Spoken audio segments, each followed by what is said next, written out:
श्री स्वामी समर्थ. स्वागत आहे तुमचं माझ्या यूट्यूब चॅनलवरती. आजचा दिवस तुम्हाला खूप छान सुखाचा समाधानाचा जाऊ देत हीच मी स्वामींच्या चरणी प्रार्थना करते आणि आजच्या व्हिडिओला सुरुवात करते. श्री स्वामी समर्थ. नमस्कार मैत्रिणींनो. तर व्हिडिओ तुम्हाला टायटलवरून लक्षात आलेलाच आहे. तो उद्या आहे कोजागिरी पौर्णिमा. कोजागिरी पौर्णिमा जिला आपण अश्विनी पौर्णिमा, कौमुदी पौर्णिमा किंवा शरद पौर्णिमा या नावाने सुद्धा ओळखतो. उद्याच्या दिवसाला किती महत्त्व आहे सगळ्यांनाच माहिती आहे. कारण ह्या सगळ्या पौर्णिमेमध्ये म्हणजे महिन्याला येणाऱ्या सर्व पौर्णिमांमध्ये कोजागिरी पौर्णिमा ही श्रेष्ठ मानली जाते. कारण ही तिथी साक्षात महालक्ष्मीची जन्मतिथी आहे. पण कोजागिरी पौर्णिमा जरी असली तरी उद्याच्या दिवशी चंद्रग्रहण लागणार आहे. त्यामुळे मला बऱ्याचशा कमेंट आल्या होत्या. काल मी जो व्हिडिओ शेअर केला होता की इंद्र, चंद्र, कुबेर, लक्ष्मी यांचं पूजन कसं करायचं. तर ते पूजन तर आपल्याला करायचंच आहे. चंद्रग्रहण जरी असलं तरी ती पूजा आपल्याला करायची आहे. पण नेमकी मग कोणत्या वेळेमध्ये पूजा करायची, कारण चंद्रग्रहण लागणार आहे. आणि मग विधवा किंवा गर्भवती स्त्रियांना कोणते नियम पाळायचे आहेत, विधवा स्त्रियांना ही पूजा केली तर चालते का, आणि त्यासोबतच सत्यनारायण कधी करायचं आहे, कारण उद्या ग्रहण लागणार आहे आणि आपण सत्यनारायण प्रदोष काळामध्ये करत असतो. मग सत्यनारायणाची पूजा कधी करायची आहे, या संपूर्ण प्रश्नांची उत्तरं मी आजच्या व्हिडिओमध्ये देणार आहे. त्यामुळे व्हिडिओ स्किप न करता शेवटपर्यंत बघत राहा. म्हणजे स्किप करत बघितलं तर तुम्हाला प्रश्नांची उत्तरं मिळणार नाहीत. त्यापेक्षा तुम्ही पूर्ण बघितला तर तुम्हाला सगळं समजेल आणि तुमची ज्या काही शंका आहेत त्या देखील दूर होतील. तर बघा, 28 ऑक्टोबर रोजी कोजागिरी पौर्णिमा जी आहे ती सकाळी 4:17 सुरू होणार आहे आणि ती 29 ऑक्टोबर रोजी रात्री उशिरा 1:53 असणार आहे. आणि त्याच काळामध्ये ग्रहण लागणार आहे. तर ग्रहण कालावधी 1 तास 18 मिनिटांचा असणार आहे. आणि ग्रहण कधी सुरू होणार आहे, ग्रहण स्पर्श जो आहे तो रात्री 1:03 म्हणजे खरं ग्रहण जे आहे ते रात्री 1:03 सुरू होणार आहे. ग्रहण मध्य हा 1:44 असणार आहे. आणि ग्रहण मोक्ष म्हणजेच ग्रहण समाप्ती ही रात्री 2:23 असणार आहे. म्हणजेच ग्रहण कालावधी जो आहे तो 1 तास 18 मिनिटांचा असणार आहे. आता ही माहिती देखील मी मिळवलेली आहे. माझं यामध्ये काही चुकत असेल तर तुम्ही मला कमेंट करून सांगू शकता. मी काही सर्वज्ञानी नाही आहे, पण माझ्या व्हिडिओच्या माध्यमातून मी काही माहिती तुमच्यापर्यंत पोहोचवण्याचा फक्त प्रयत्न करत असते. यामध्ये माझ्याही काही चुका होत असतील तर त्या मला तुम्ही सांगू शकता. तर आता ग्रहण काळामध्ये आपल्याला काय काय नियम पाळायचे आहेत. सगळ्यात महत्त्वाचं म्हणजे नियम हे पाळावे लागतात. कारण ग्रहणामध्ये ग्रहण काळ जो आहे तो दूषित मानला जातो, दोष लागत असतात. आणि सायंटिफिक रिझन सांगायचं झालं तर ग्रहण जेव्हा वेध लागतात तेव्हा वातावरणसुद्धा दूषित झालेलं असतं. सूर्यप्रकाशामुळे जसे वातावरणातले बॅक्टेरिया मरतात तसेच चंद्राच्या प्रकाशामुळे सुद्धा काही बॅक्टेरिया मरत असतील. पण चंद्राला जर ग्रहण लागलं तर काही म्हणजे वातावरणामध्ये काहीतरी निगेटिव्हिटी तयार होत असेल. म्हणूनच हे नियम फार पूर्वीपासून पाळले जातात. आपल्याला देखील त्या नियमांचं पालन करायचं असतं. पण आता सगळेच नियम सगळ्यांना पाळणं शक्य आहे का? आता ग्रहणाचा सगळ्यात मोठा नियम तर ग्रहण काळामध्ये म्हणजे ज्या वेळेस वेध लागतात तेव्हापासूनच पाणी प्यायचं नसतं, जेवण करायचं नसतं, झोपायचं नसतं, देवपूजा करायची नसते. ह्या काही गोष्टींचं पालन आपल्याला करायचं असतं. स्वयंपाक देखील करायचा नसतो. मग आता बाकीचे लोक आहेत जसं की गर्भवती स्त्रिया असतील, आजारी व्यक्ती असतील किंवा वृद्ध असतील, मुलं असतील छोटी छोटी, मग त्यांना ह्या नियमांचं पालन करण्याची गरज आहे का? कारण गर्भवती स्त्रियांना प्रेग्नन्सीमध्ये फ्रिक्वेंटली युरिनला जावं लागतं, बाथरूमला जावं लागतं. ते म्हणजे हे जर तुम्ही टाळलं म्हणजे पाणीच नाही पिलं आणि युरिनला नाही गेलं तर त्याचा परिणाम तुमच्या बाळावरती होऊ शकतो. त्यासाठी तुम्हाला या नियमांचं पालन करायचं नाही, पाणी पित राहायचं आहे आणि त्यासोबतच तुम्हाला वॉशरूमला पण जायचं आहे. आता राहिली लहान मुलांना आपण अडवू शकत नाही. पण आपण जे अन्न आहे ते वेध लागण्याच्या आधीच शिजवून ठेवायचं आहे, त्यावरती तुळशीपत्र ठेवायचे आहेत आणि मग ते तुम्ही मुलांना खाऊ घालू शकता. काही वृद्ध आजारी व्यक्ती असतात ज्यांना शुगर किंवा बीपीचा त्रास असतो, अशा लोकांना वेळेवर जेवण हे दिल्या गेलंच पाहिजे.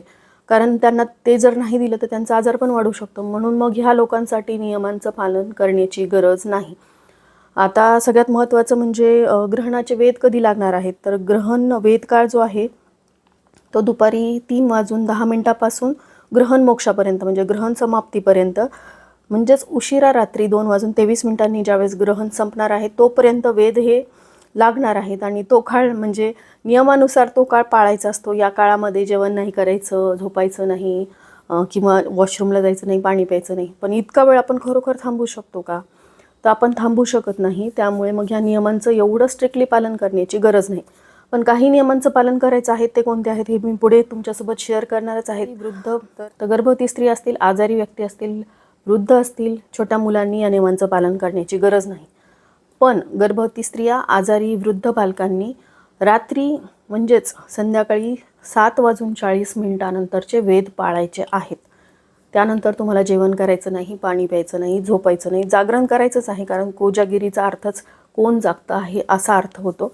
मग आता तुम्ही सोफ्यावरती असं टेकून बसू शकता. आजारी व्यक्ती असतील तर त्यांना झोपावंच लागणार आहे. छोटी मुलं असतील तर ती रडतीलच, ती झोपली तरी चालतील. पण मग गर्भवती स्त्रियांना म्हणजे खूप जर त्रास होत असेल तर तुम्ही झोपू शकता. पण तुम्ही जर अगदी 2-3 महिन्याच्या प्रेग्नेंट आहात तर मग तुम्ही झोपू नका. पण बाकीच्या नियमांचं पालन, जसं की पाणी न पिणं हे वगैरे नियम तुम्हाला पाळायचे असतील तर ते रात्री म्हणजे संध्याकाळी 7:40 ते ग्रहण मोक्षापर्यंत तुम्ही पाळू शकता. म्हणजे ग्रहण जेव्हा संपतं तोपर्यंत ते नियम तुम्ही पाळू शकता. तर हा झाला पहिला प्रश्न. आता त्यानंतरचा दुसरा प्रश्न. आता मी काल जी तुमच्यासोबत पूजाविधी शेअर केली होती ती कधी करायची आहे? कारण ग्रहण काळामध्ये देव हे हलवले जात नाहीत. सूतक काळ असतो आणि ग्रहण काळामध्ये देव हे अन्नसुद्धा ग्रहण करत नाहीत. मग आपल्याला देवपूजा कधी करायची आहे, सत्यनारायणाची पूजा कधी करायची आहे, त्याचबरोबर काल जी मी तुमच्यासोबत पूजा शेअर केली होती ती कधी करायची आहे? आता ग्रहणामध्ये देव हे अन्न घेत नाहीत. त्यामुळे मग तुम्हाला काय करायचं, सकाळी उठलं की तुम्हाला तुमचं अंगण झाडून घ्यायचं, देवपूजा करून घ्यायची, देवांना स्थापन करायचं. आता देवपूजा जरी वेद जेव्हापासून लागतात तेव्हापासून ते मोक्षापर्यंत आपल्याला देवांना स्पर्श करायचा नाही. पण आपण इतर कार्य करू शकतो, जसं की सेवा, उपासना, आरती असेल, दिवा लावणं असेल, या गोष्टी करू शकतो. फक्त देवांना आपल्याला स्पर्श करायचा नाही. तर मग आता देवपूजा करून घेतली, देवांना तुम्ही स्थापन केलं, पंचोपचार पूजा केली देवांची. देवांना सकाळीच नैवेद्य दाखवून द्यायचा. जो काही तुमच्या घरामध्ये पोळी भाजी वगैरे नैवेद्य असेल तो दाखवून द्यायचा. त्यानंतर सगळ्यात महत्त्वाचा प्रश्न माझ्या मैत्रिणींचा आला होता की सत्यनारायण कधी करायचं. कारण दुपारी 3:10 ग्रहणाचे वेध सुरू होणार आहे. मग आता सत्यनारायणाची पूजा, तुमची देवपूजा झाली की तुम्ही लगेचच मांडून घ्यायची आहे. आता जसं मी तुम्हाला सांगितलं की तुम्हाला देवांना स्पर्श करता येणार नाही, पण तुम्हाला सेवा करता येतील. मग आता सगळ्यात महत्त्वाची गोष्ट म्हणजे सत्यनारायणाची कथा जी आहे ती तुम्ही प्रदोष काळामध्ये वाचू शकता. आता बऱ्याचशा माझ्या मैत्रिणी वर्किंग आहेत, मग त्यांना बाहेर जावं लागतं. मग अशा वेळेस त्यांना दिवसभर सकाळी वेळ नसतो की सत्यनारायणाची कथा पण वाचावी, पूजा मांडणी पण करावी. मग त्यांनी काय करायचं, पूजा मांडणी करून ठेवायची. ऑफिसमधून आल्यानंतर कथा वाचली, आरती केली तरीही चालेल. आता राहिला प्रश्न, अन्न ग्रहण करत नाहीत देव, तर सकाळीच तुम्ही बाळकृष्णांच्या मूर्तीवरती अभिषेक करायचा आहे. पूजा मांडणी केली सत्यनारायणाची, सत्यनारायण कसा करायचा यावरचा डिटेल व्हिडिओ मी चॅनलवरती शेअर केलेला आहे. मी देखील सत्यनारायण घरच्या घरी अगदी दर महिन्याला करत असते. तर काय करायचे, बाळकृष्णाच्या मूर्तीवरती अभिषेक केला, सगळ्या देवांची पंचोपचार पूजा केली. आपल्याला शिऱ्याचा नैवेद्य सकाळीच देवांना दाखवून घ्यायचं. पण आता कथा मात्र तुम्हाला प्रदोष काळात वाचायची. कारण आपण सत्यनारायण जे आहे दर पौर्णिमेला प्रदोष काळात म्हणजे संध्याकाळी करतो. म्हणून आपल्याला कथा आणि आरती संध्याकाळीच करायची आहे. त्यामुळे लक्षात आलं का, पूजा मांडणी नैवेद्य तुम्हाला सकाळी दाखवायचा आहे आणि प्रदोष काळामध्ये तुम्हाला कथा वाचायची आहे, आरती करायची. कारण सेवा, नामस्मरण, भजन हे सगळं आपण ग्रहण काळात करू शकतो. कारण ग्रहणाचे जे दोष आहेत ते कमी व्हावेत, ग्रहणाचा प्रभाव कमी व्हावा यासाठी आपण ह्या सेवा उपाय करत असतो. तर सत्यनारायण कधी करायचा याविषयीची माहिती तुम्हाला कळली असेल. अजून काही शंका असतील तर तुम्ही मला कमेंट करून विचारा. आता त्यानंतर सगळ्यात महत्त्वाचं, आता ती जी पूजा करायची आहे त्यामध्ये सुद्धा आपण देवस्थापन करणार आहोत. आता बऱ्याचशा माझ्या मैत्रिणींच्या कमेंट होत्या की ताई मग सत्यनारायणामध्येच ती पूजा मांडली तर चालेल का? तर हो चालेल. फक्त तुम्हाला काय करायचं, मी जी गणपतीची सुपारी ठेवली होती त्या 2 सुपाऱ्या ठेवायच्या नाही. कारण कोणत्याही पूजेमध्ये 2 सुपाऱ्या नसाव्यात. तर सत्यनारायणाच्या पूजेच्या बाजूला एक पाट ठेवायचा, लक्ष्मीनारायणाचा फोटो ठेवायचा आणि 2च सुपाऱ्या, 2 किंवा 3 सुपाऱ्या, मग कुबेर, विष्णू आणि लक्ष्मी अशा 3 सुपाऱ्या ठेवू शकता. आणि त्या पूजेच्या शेजारीसुद्धा तुम्ही अशा प्रकारे पूजा मांडणी करू शकता. आता तुम्ही सत्यनारायण करत नसाल तर मी काल जी पूजा तुमच्यासोबत शेअर केली तशाच प्रकारे तुम्हाला ती पूजा करायची आहे. आता राहिला सगळ्यात महत्त्वाचा प्रश्न की सेवा कधी करायची आहे. तर सेवा तुम्हाला रात्री 12लाच करायची आहे. इंद्र, कुबेर, लक्ष्मी हे सर्व पृथ्वीवरती 12 ते 12:39 या मिनिटामध्ये प्रत्येकाच्या घरात जात असतात. त्यामुळे या काळामध्ये जी लोक घरामध्ये सेवा करतात, उपासना करतात, त्यांच्या घरामध्ये लक्ष्मी स्थिर राहते, अखंड राहते. इंद्र, चंद्र, कुबेर आणि लक्ष्मीचा आशीर्वाद आपल्या घरात मिळतो आणि आपल्या वरती त्यांचे कृपाशीर्वाद राहतात. म्हणून 12 ते 12:39 या काळामध्ये जी पूजा मांडणी केलेली आहे त्याची सेवा आपल्याला रात्रीच करायची आहे. रात्री आपल्याला आरती करायची आहे. आता सगळ्यात महत्त्वाचं, बासुंदी कधी करायची आहे? तर बासुंदी आपण करत असतो कारण चंद्रामधून, चंद्राच्या किरणांमधून कोजागिरी पौर्णिमेच्या दिवशी अमृत वर्षा होत असतो, म्हणून आपण ती बासुंदी करत असतो. पण चंद्राला त्या दिवशी ग्रहण लागलेलं आहे आणि त्यामुळे मग ग्रहणामधलं अन्न हे देवसुद्धा ग्रहण करत नाहीत. मग ती बासुंदी तुम्ही करून उपयोग होणार नाही. त्यामुळे तुम्ही बासुंदी नाही केली तरीही चालेल. किंवा तुम्हाला असं वाटलं की मला बासुंदी करायची आहे, तर सकाळी ग्रहणाचे वेध लागण्याच्या आधीच बासुंदी करून घ्या. तो नैवेद्य तुम्हाला जी पूजा मांडणी केलेली आहे त्याला दाखवायचा आहे. त्यानंतर ती बासुंदी तुम्हाला फ्रीजमध्ये ठेवायची आहे.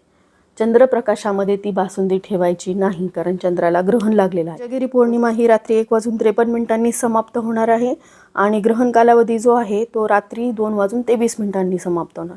त्यामुळे तुम्ही रात्री उशिरा म्हणजे ग्रहण संपल्यानंतर जरी बासुंदी केली तरी देखील तुम्हाला चंद्रप्रकाशामध्ये ती बासुंदी ठेवता येणार नाही. त्यामुळे यावर्षी तुम्ही बासुंदी जी आहे ती चंद्रप्रकाशामध्ये ठेवायची नाही, कारण या ग्रहणामुळे जे आरोग्यदायी आपल्याला लाभ होतात आपल्या शरीराला चंद्राच्या प्रकाशामध्ये ती बासुंदी ठेवल्यामुळे ते आपल्याला मिळणार नाहीत. उलट आपल्याला काहीतरी दोषच लागतील. त्यामुळे ही बासुंदी आपल्याला चंद्रप्रकाशात ठेवायची नाही. तुम्ही दुसऱ्या दिवशी बनवू शकता, पण कोजागिरी पौर्णिमेचा जो प्रसाद असतो तो प्रसाद तुम्हाला यावर्षी चंद्रग्रहण असल्यामुळे खाता येणार नाही. तसं तुमच्या आवडीनुसार तुम्ही सकाळी असं वाटलं तुम्हाला कोजागिरी पौर्णिमा आहे तर बासुंदी मी सांगितल्याप्रमाणे पूजेसमोर ठेवायची आहे. नैवेद्य सकाळीच दाखवून घ्यायचं, त्यानंतर ती फ्रीजमध्ये ठेवायची किंवा तुम्ही सकाळीच खाऊन घेतली तरी चालेल. पण रात्री चंद्रग्रहण लागणार आहे. वेध लागल्यानंतर आपण अन्नावरती सुद्धा तुळशीपत्र ठेवत असतो, त्यामुळे दुपारी 3:10च्या आधीच ती बासुंदी तुम्ही खाऊन घेऊ शकता. तर अशा प्रकारे तुम्हाला चंद्रग्रहणाचे काही नियम आहेत ते पाळायचे आहेत. त्याचबरोबर सगळ्यात महत्त्वाचं सत्यनारायण करण्यासाठी तुम्हाला असं वाटलं की मी सकाळीच कथा वाचावी तर तसंही तुम्ही करू शकता.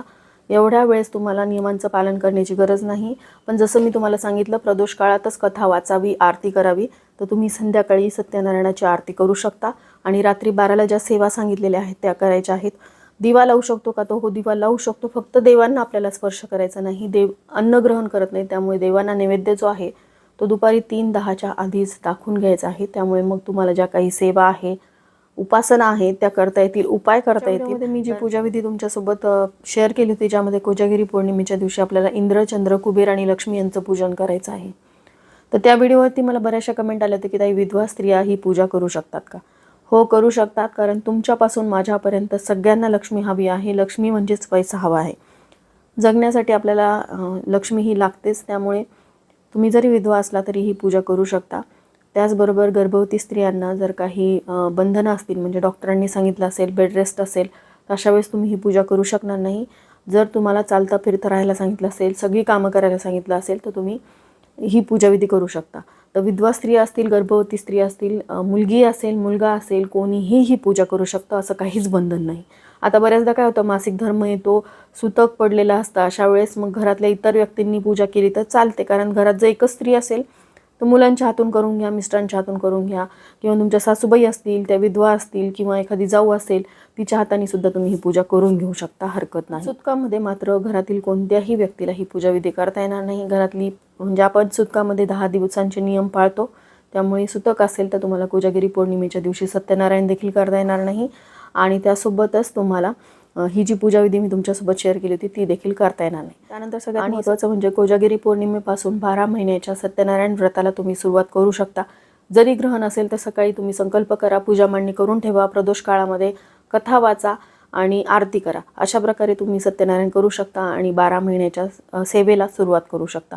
मग यामध्ये तुम्ही 12 महिन्याचा करा, 5 सत्यनारायणाचा संकल्प करा, किंवा 3 सत्यनारायणाचा संकल्प. जसे की मोठे जे महिने असतात, श्रावण महिना असेल, पौष महिना असेल, या महिन्यामध्ये आपण सत्यनारायण करतो, त्यासाठी सुद्धा तुम्ही संकल्प करून ही सेवा करू शकता. तर अजून तुमच्या काही शंका असतील तर तुम्ही मला कमेंट करून विचारू शकता. मी कमेंटमध्ये नक्कीच त्याचं उत्तर देण्याचा प्रयत्न करेन.